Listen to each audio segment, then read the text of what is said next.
पंतप्रधान नरेंद्र मोदी आज बीकेसी मध्ये येणार आहेत। ग्लोबल फिनटेक फेस्टला ते उपस्थित राहणार आहेत। एकूणच मार्गदर्शन देखील करताना आपल्याला पाहायला मिळणार। मात्र त्यापूर्वी काँग्रेसकडनं एशियन हार्ट परिसरामध्ये आंदोलन करण्यात येणार होतं। एकूण काळे झेंडे दाखवण्यात येणार होते। त्याचपूर्वी आपण पाहायचं तर मोठ्या प्रमाणात पोलिसांचा बंदोबस्त जो आहे तो या परिसरामध्ये आपल्याला लावण्यात आल्याचं पाहायला मिळत आहे। आपण समोर देखील बघू शकतो दंगल नियंत्रण पथकं जी आहेत ती तैनात करण्यात आली आहे। सोबतच इथं देखील आपण पाहिलं तर मोठ्या प्रमाणात पोलिसांचा या बंदोबस्त पाहायला मिळतोय। इथूनच एकूण काळे झेंडे दाखवण्याचा प्रयत्न जे आहे ते काँग्रेसकडनं करण्यात येणार होता। मात्र त्यापूर्वीच काही कार्यकर्त्यांना ताब्यात घेण्यात आलेलं आहे। सोबतच खासदार वर्षा गायकवाड यांना देखील डिटेन करण्यात आलेला आहे। त्यांच्या घराखाली देखील मोठ्या प्रमाणात पोलिसांचा बंदोबस्त जो आहे तो आपल्याला पाहायला मिळतोय। एकूण छत्रपती शिवाजी महाराज यांचा जो पुतळा आहे राजकोट किल्ल्यावरचा तो कुठेतरी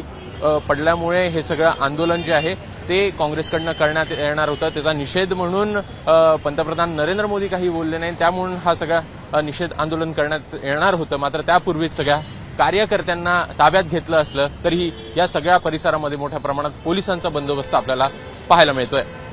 कॅमेरामॅन गजानन बाळापूरकरसह अभिषेक मुठाळ, एबीपी माझा, मुंबई।